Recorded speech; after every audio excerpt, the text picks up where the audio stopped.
Hello, brothers and sisters and the YouTube family. I was lying on my bed when I heard the Lord ask, "How do you behave in a storm?" Don't worry about the storms I allow.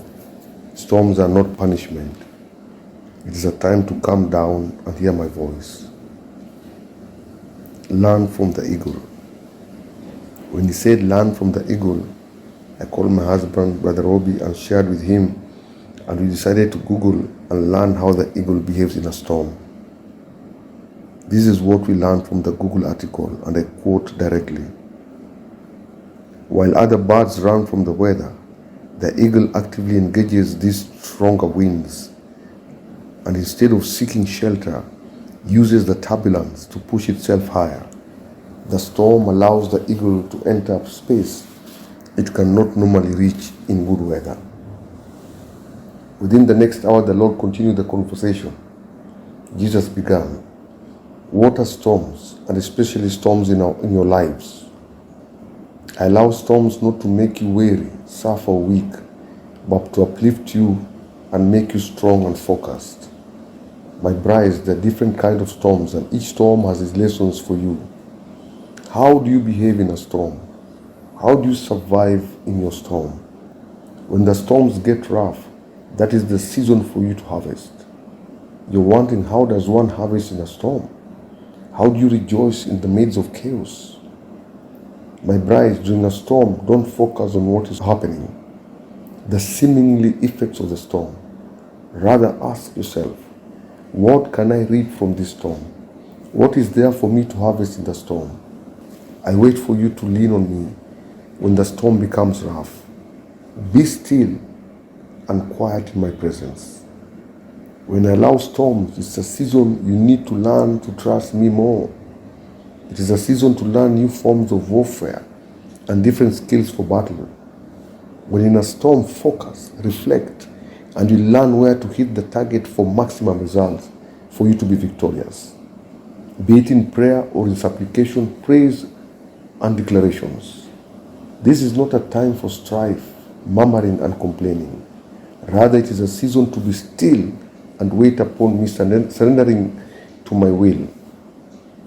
When you become still, you allow me to speak to you and act and make it easy for you.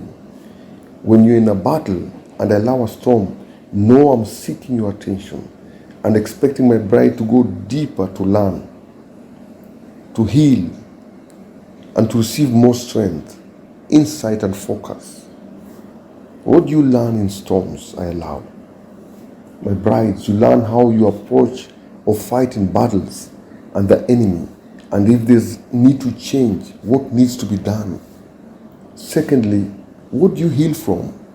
From the wounds incurred during other battles because of open doors and shortcomings which were not known or seen or left open to cause wounds. Allow my healing so that you acquire new skills, receive new anointing in prayers, praise, and revelations from me. Thirdly, what do you receive during a storm? By being still in my presence, you grow your faith. In your faith, you attain new dimensions, anointings, and knowledge on your new mission. My brides, when I take you into seclusion in the midst of a storm, when you come out from it, you enter new grounds of battle, higher level with new enemies to fight. New anointing, new battles, and new enemies.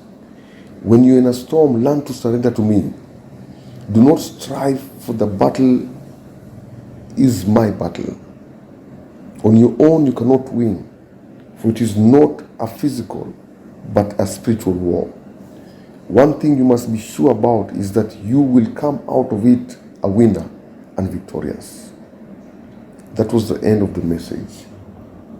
Family, I remember many years back, there was a storm in my life. I became very sick and everyone was worried. I could see it on their faces. It was written all over them. I remember my mother was desperate and helpless, but I would reassure her that it will be fine. The contradiction was that I was gaining weight despite my illness. In the midst of this storm, I saw myself in a vision, dressed like a soldier, and a sword was given to me, and I was instructed in the vision that it was a sword for me to use in battle. I've been in a storm of illness since mid-January, and the Lord pulled me out of active ministry. It has been frustrating, but I can now see He's been using this time not only to heal me, but speak to me about many things which I've shared, and others too will be posted soon. Continue praying and supporting the City of God mission in Ghana. Pray and support the Bold Project and the Farming Project.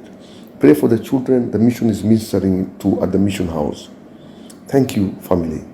Until next time, remain blessed in the Lord.